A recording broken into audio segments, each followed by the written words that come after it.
Dear students, a very warm welcome to all of you in my today's lecture of sales management. In today's lecture, we will discuss upon the topic departments of sales organization. यानी कि आज के lecture हम discuss करेंगे कि किसी particular enterprise में sales organisation को जब एस्टेब्लिश किया जाता है तो उसमें किन किन पर्टिकुलर डिपार्टमेंट्स को कंसीडर किया जाता है। सेल्स ऑर्गेनाइजेशन को जब डेवलप किया जाता है तो यहाँ वेरियस डिपार्टमेंट को फॉर्म किया जाता है। ये जो डिपार्टमेंट्स होते हैं ये कलेक्टिव बेसिस पर रिस्पॉन्सिबल होते हैं प्रोडक्ट्स एंड सर्विसेज की मार्केटिंग करने के लिए। फंक्शन के बेसिस पर हम एक सेल्स ऑर्गेनाइजेशन को डिफरेंट डिपार्टमेंट्स में क्लासिफाई कर सकते हैं। कौन कौन से डिपार्टमेंट्स हैं? The very first important department within the sales organisation is sales department. Usually this department is connected with effecting and expanding sales on a continuous basis. Sales department is the nerve center for the sales organization as the sales is the lifeblood of business. The primary objective of this department is to market the products produced by the organization or the products purchased for resale. यानी कि ये सबसे important department होता है sales organisation के अंदर, क्योंकि क्या करता है ये ना, ये कुल मिला के किसी भी पर्टिकुलर ऑर्गेनाइजेशन की सेल्स को कॉन्टिन्यूस बेसिस पर एक्सपेंड करने के वर्किंग को फोकस करता है। एक तरीके से जो सेल्स डिपार्टमेंट है वो सेल्स ऑर्गेनाइजेशन के नर्व सेंटर की तरह वर्कआउट करता है, बिजनेस के लाइफ ब्लड की तरह ये वर्किंग को फॉलो करता है। और इसका प्राइमरी ऑब्जेक्टिव क्या होता है? जो ऑर्गेनाइजेशन के द्वारा प्रोडक्ट्स प्रोड्यूस किए जा रहे हैं उनकी मार्केटिंग करना, उनको मार्केट में सेल आउट करना और उसके रिगार्डिंग डिफरेंट टाइप की सपोर्टिंग एक्टिविटीज़ को फॉलो करना। ये रोल होता है सेल्स डिपार्टमेंट का। या फिर अगर प्रोडक्ट को परचेज किया जा रहा है तो उसको रीसेल करना। This is the main objective of the sales department. Usually ये जो डिपार्टमेंट होता है इसमें डिफरेंट टाइप की टेरिटरीज और रूट्स को डिसाइड किया जाता है फॉर ट्रैवलिंग सेल्समैन। ऑर्डर्स को रिसीव किया जाता है, गुड्स को डिस्पैच किया जाता है, कैश बिल्स को प्रिपेयर किया जाता है, इनवॉइसेस को प्रिपेयर किया जाता है, इसके साथ साथ पेमेंट्स को रिसीव किया जाता है, जो पैक्ड गुड्स हैं उनको प्रॉपर्ली स्टोर किया जाता है और उनके रिगार्डिंग प्रॉपर्ली अकाउंट्स को भी मेंटेन किया जाता है। बैचेस जो ब्रांचेस हैं इसके रिगार्डिंग, सेल्स के रिगार्डिंग जो ब्रांचेस ओपन की गई हैं उनको भी प्रॉपर्ली सुपरवाइज किया जाता है। और भी बहुत सारे वर्किंग होती हैं जो सेल्स डिपार्टमेंट के द्वारा फोकस की जाती हैं। लेकिन अल्टीमेट पर्पज़ क्या है इसका? अल्टीमेट पर्पज़ है ऑर्गेनाइजेशन के द्वारा प्रोड्यूस किए गए गुड्स एंड सर्विसेज को प्रॉपर्ली मार्केट में कंज्यूमर्स को अवेलेबल कराना, उन्हें प्रॉपर्ली इसको सेल करना और उसके थ्रू फर्म के लिए रेवेन्यू को जनरेट करना। This is the main and primary objective of this particular department. Now we come to the next department and this is the advertising department. Advertising department is highly essential in order to make the people aware of the existence of the products or services and their special features. आपको अगर एक product जिसे आप produce कर रहे हो उसको properly highlight करना है, उसके स्पेशल फीचर्स के बारे में आपको अपने टारगेटेड ग्रुप ऑफ कस्टमर्स को कम्युनिकेट करना है, प्रोडक्ट या सर्विस के एग्जिस्टेंस से लोगों को अवेयर कराना है, तो उसके लिए आपको एडवर्टाइजिंग डिपार्टमेंट की हेल्प लेनी होती है। या फिर हम कह सकते हैं जो एडवर्टाइजिंग डिपार्टमेंट है वो प्रोडक्ट की अवेलेबिलिटी के बारे में इंफॉर्मेशन अवेलेबल कराता है to the targeted group of consumers within the market. जब तक कि प्रोस्पेक्टिव बायर्स को प्रोडक्ट की अवेलेबिलिटी या सर्विसेज की अवेलेबिलिटी और उनकी यूटिलिटीज़ के बारे में इंफॉर्मेशन नहीं होगी तब तक वो उस पर्टिकुलर प्रोडक्ट को परचेज नहीं करेंगे। और ये जो पर्टिकुलर वर्किंग है ये फॉलो की जाती है बाय द एडवर्टाइजिंग डिपार्टमेंट। ये एडवर्टाइजिंग डिपार्टमेंट ही होता है जो लोगों को फील कराता है कि उन्हें इस पर्टिकुलर प्रोडक्ट को प्रॉपर्ली परचेज किया जाना चाहिए, यानी कि इस प्रोडक्ट की यूटिलिटी उनके लिए है। इसका मतलब जो एडवर्टाइजिंग डिपार्टमेंट है वो प्रोस्पेक्टिव्स को प्रोडक्ट के रिगार्डिंग रेलिवेंट इंफॉर्मेशन प्रोवाइड करने में एक वाइटल रोल को प्ले करता है। इसको एडवर्टाइजिंग मैनेजर के द्वारा प्रॉपर्ली कंट्रोल किया जाता है। He is the head of the department. और इसके साथ साथ कुछ और सबऑर्डिनेट्स होते हैं जो ऑर्गेनाइजेशन की नीड पर डिपेंड करते हैं कि कितने सबऑर्डिनेट्स को प्लेस किया जाएगा, जो कुल मिला के इस पर्टिकुलर डिपार्टमेंट को हैंडल करते हैं, इसकी डिफरेंट एक्टिविटीज़ को प्रॉपर्ली ऑर्गेनाइज करते हैं, इसको प्रॉपर्ली कंट्रोल करते हैं। जो एडवर्टाइजिंग मैनेजर है वो क्या करता है, वो पब्लिसिटी प्रोग्राम्स को या पब्लिसिटी प्रोग्राम्स के साथ साथ पब्लिसिटी प्लान्स को डेवलप करता है और इसके साथ साथ एप्रोप्रिएट मीडिया को सेलेक्ट करता है जिसके बेसिस पर एडवर्टीजमेंट को आगे बढ़ाया जा सके और जो एडवर्टाइजिंग प्लान्स डेवलप किए गए हैं उनको इम्प्लीमेंट किया जा सके। कुछ ऑर्गेनाइजेशंस में जो एडवर्टाइजिंग की जॉब है इसको एडवर्टाइजिंग डिपार्टमेंट के द्वारा भी फोकस किया जाता है, लेकिन अगर फंड सफिशिएंट क्वांटिटी में अवेलेबल नहीं है तो कुछ ऑर्गेनाइजेशंस क्या करती हैं, एक्सटर्नल एडवर्टाइजिंग एजेंसीज को ये वर्किंग दे देती हैं और उसके बेसिस पर वो अपने एडवर्टाइजिंग फंक्शन को परफॉर्म करती हैं। Okay, now come to the next department and this is the sales promotion department.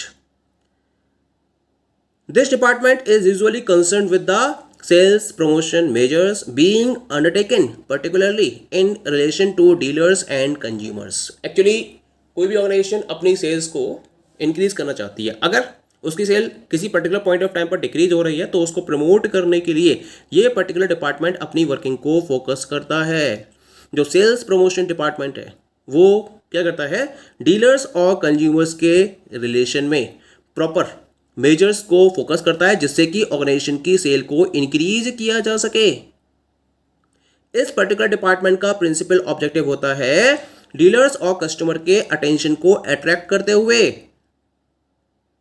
Organisation या एंटरप्राइज की सेल्स को लगातार एनहेंस करना। सेल्स प्रमोशन डिपार्टमेंट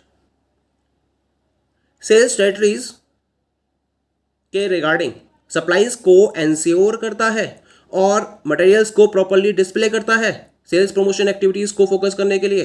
इसके साथ साथ पर्सनल लेटर्स भी लिखे जाते हैं, जो फेवरेबल टर्म्स हैं ट्रेड के रिगार्डिंग उनको इनकी भी परमिशन दी जाती है। सेल्स कॉन्फ्रेंसेस को कंडक्ट किया जाता है।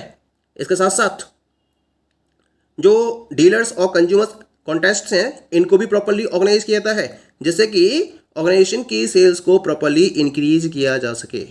सो this is the working of the sales promotion department within the sales organisation. The next department is credit and collection department.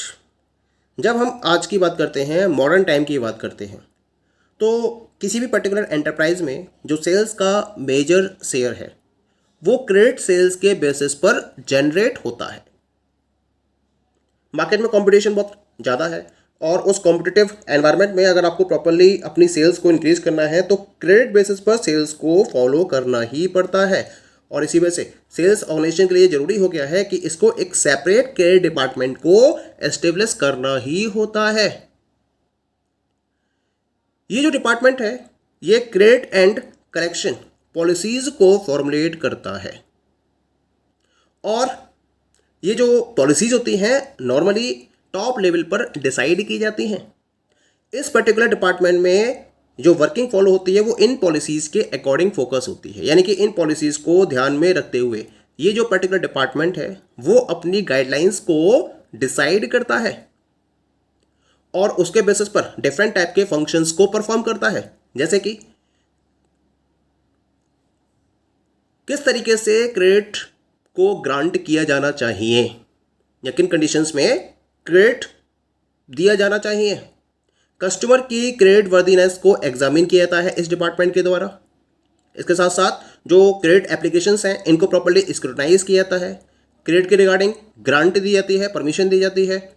जो ड्यूज़ हैं, ओवर ड्यूज़ हैं, उसको भी कलेक्ट करने की रिस्पॉन्सिबिलिटी इस पर्टिकुलर डिपार्टमेंट की रहती है। और अगर कोई भी डिफ़ॉल्टर आता है निगाह में इस पर्टिकुलर डिपार्टमेंट के तो उसके अगेंस्ट में जो नेसेसरी एक्शंस लेने हैं उनके रिगार्डिंग भी डिसीजन इस पर्टिकुलर डिपार्टमेंट के द्वारा फोकस किया जाता है। Okay, now come to the next department and this is the personnel department.